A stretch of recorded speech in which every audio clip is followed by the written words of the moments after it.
area and would create traffic problems. Today, councillors said they were sympathetic to Rovers' search for a new ground, but the club had chosen the wrong site. I think the problem here is that there is a confliction of interests between those people who use this as a leisure, it's a great leisure area, and those who wish to come here once a week or whatever it is, as spectators for a sport which they find interesting. The two just do not mix. Kingswood Council were keen to stress today that residents' fears of hooliganism and crowd trouble played no part in their decision, which was taken purely on planning grounds. Now, anybody can make cases for anything, but it's got to stand the judgment of the planning regulations and everything that go with it. And they were talking of a 30-odd acre development into the greenbelt.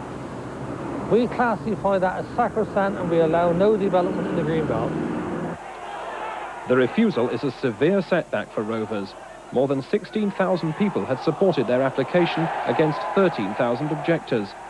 Now they're in the second division, they must have an all-seater stadium by 1994 under the terms of the Taylor report. This would cut the capacity at their current ground, Twerton Park in Bath, from 10,000 to 4,000, and they say they can't survive financially on that figure. It's against that deadline that this latest decision needs to be seen. Apart from Carsons Road, they've looked at 18 other sites, but Kingswood Council say the alternatives haven't been studied closely enough.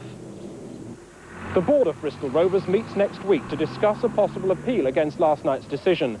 But it's already cost £100,000 to prepare the plan so far. An appeal could cost the same amount again. That's a high price to pay if they lose. Well, in the studio with me tonight is Jeff Dunford, who's one of the Rovers directors. Jeff, where do you go from here after all this lot? Well, it's very difficult, Bruce. We've put an awful lot of time and effort looking at the Mangotsfield site. As stated in your resume there, we've looked at 18 other sites.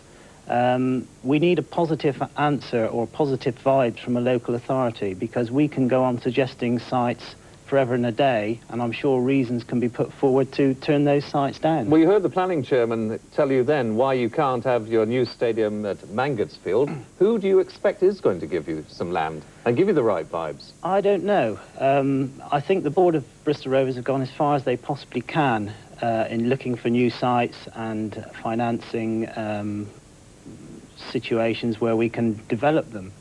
We need a positive reaction now from a local authority, and unless we get that, I think in 3 or 4 years the club will die because of the drop in attendances at Twerton Park. Why can't you go back to Eastville?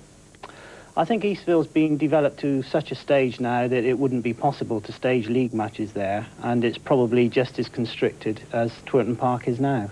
And the other option, of course, is what about sharing Bristol City's ground at Ashton Gate? Is there any possibility at all, after all this, that you might go back there?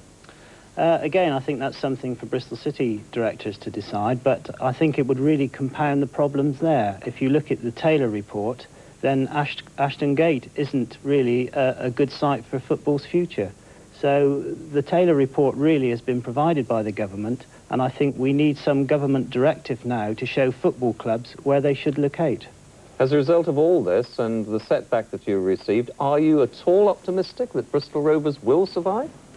I think we're always optimistic, but there will come a time where unless we receive help or unless we receive positive attitudes from local authorities, then I think the club will go under. Jeff, thank you very much indeed for joining us tonight.